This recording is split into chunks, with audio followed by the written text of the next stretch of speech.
I was never supposed to be on that train.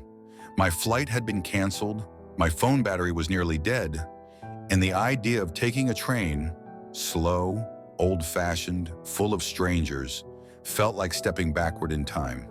But sometimes, that's exactly what we need. I found myself in a window seat, the kind with worn velvet and a tiny rattling table. Outside, the rain traced lazy lines down the glass, blurring the world into watercolor. I didn't know it yet, but across from me sat a man who would change how I saw love and life. He wore a gray wool coat, frayed at the collar, a flat cap just a little too big for his head, and on his hand, a wedding ring so worn the gold was thin as thread.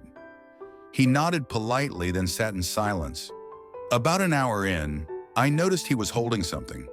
A small photograph, edges curled like leaves in autumn. A woman, laughing, holding a garden hose, hair pinned up. The kind of smile you don't fake. She yours? I asked. She was, for 50 years, and in some ways, still is. The train swayed gently as he began to speak. He met her in 1961. He was 23, fresh out of the army. She was 19, working at a corner bakery where the cinnamon rolls sold out by 9 a.m. She spilled coffee on him the first time they met, apologized 3 times. He came back the next day, hoping she'd spill it again. They married a year later. No fancy dress, no photographer, just a small church, borrowed shoes, and a kiss that, he said, lasted a lifetime. People think love is about fireworks and grand gestures, but it's not. It's socks on cold mornings.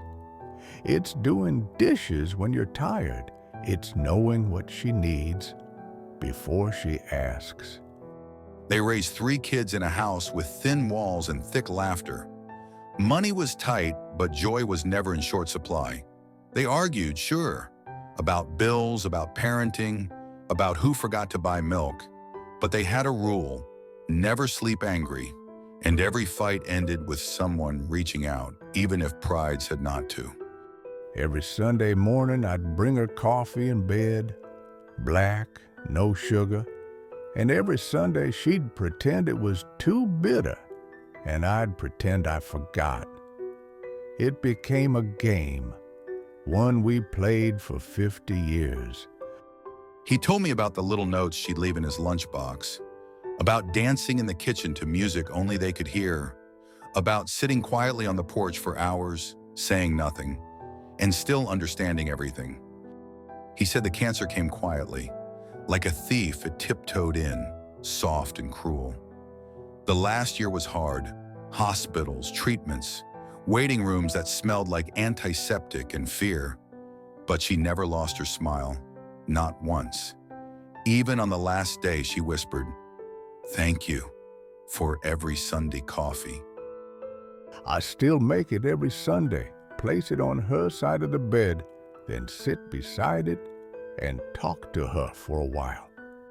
I finally asked him, "What's the secret to a 50-year marriage?"